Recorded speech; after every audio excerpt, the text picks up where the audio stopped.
General science की पिछली videos को देखने के लिए आप हमारे चैनल पर जनरल साइंस वन लर्नर की प्लेलिस्ट को चेक कर सकते हैं। आइए देखते हैं पहला क्वेश्चन।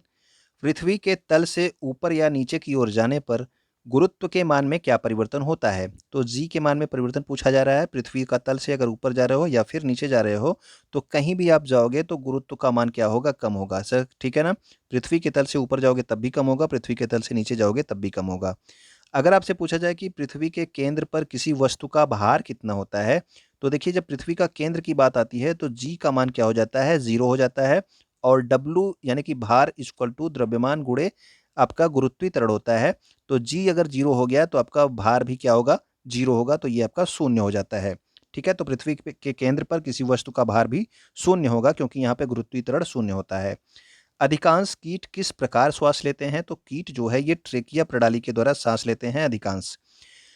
विद्युत करंट का प्रवाह इलेक्ट्रॉनों की गति की दिशा में होता है या फिर इलेक्ट्रॉनों की गति के विपरीत दिशा में होता है? तो याद रखना कि विद्युत करंट जो है उस तरफ से चलेगी जिस तरफ जो है इलेक्ट्रॉन के विपरीत दिशा में, यानी कि इलेक्ट्रॉन अगर इधर जा रहे हैं तो विद्युत करंट जो है इधर बहेगी।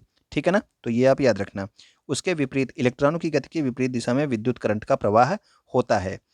प्रकाश संश्लेषण की क्रिया में प्रकाश ऊर्जा किसमें परिवर्तित होती है? तो प्रकाश संश्लेषण की जो क्रिया होती है इसमें प्रकाश ऊर्जा का परिवर्तन रासायनिक ऊर्जा में होता है। यानी कि प्रकाश ऊर्जा जो है, यानी कि सूर्य के पौधे प्रकाश को लेकर के अपना क्या बनाते हैं? भोजन बनाते हैं। तो प्रकाश ऊर्जा का परिवर्तन किस में हो जाता है? रासायनिक ऊर्जा में। प्रकाश संश्लेषण की क्रिया के दौरान कौन सी गैस वायुमंडल में मुक्त होती है? तो आपने हमेशा पढ़ा होगा कि प्रकाश संश्लेषण के दौरान पौधे जो है कार्बन डाइऑक्साइड का उपयोग करते हैं और ऑक्सीजन को जो है क्या करते हैं? छोड़ते हैं। ठीक है ना, तो वायुमंडल में आपकी ऑक्सीजन गैस मुक्त होती है और पौधे कौन सा गैस लेते हैं? अगर ये क्वेश्चन पूछा जाए तो कार्बन डाइऑक्साइड को ग्रहण करते हैं।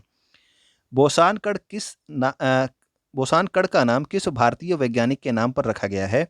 तो बोसान कण जो है ये सत्येंद्र नाथ बोस यानी कि एस एन बोस के नाम पर इनका जो है इस कण का नाम बोसान कण रखा गया है। एक जूल प्रति कूलाम कितने के बराबर होता है? तो एक जूल प्रति कूलाम 1 वोल्ट के बराबर होता है। जब बेरियम क्लोराइड को पतले सल्फ्यूरिक अम्ल में मिलाया जाता है, ठीक है, बेरियम क्लोराइड को पतले सल्फ्यूरिक अम्ल में मिलाया जाएगा तो क्या बनता है? तो सफेद अवक्षेप बनता है। ठीक है, सफेद धुआं नहीं बनता, सफेद अवक्षेप बनता है। नेक्स्ट हमारा है, रेटिना पर नेत्र द्वारा किस प्रकार का प्रतिबिंब बनता है? तो याद रखना कि रेटिना पर हमेशा वास्तविक, उल्टा और छोटा प्रतिबिंब बनता है। ओके।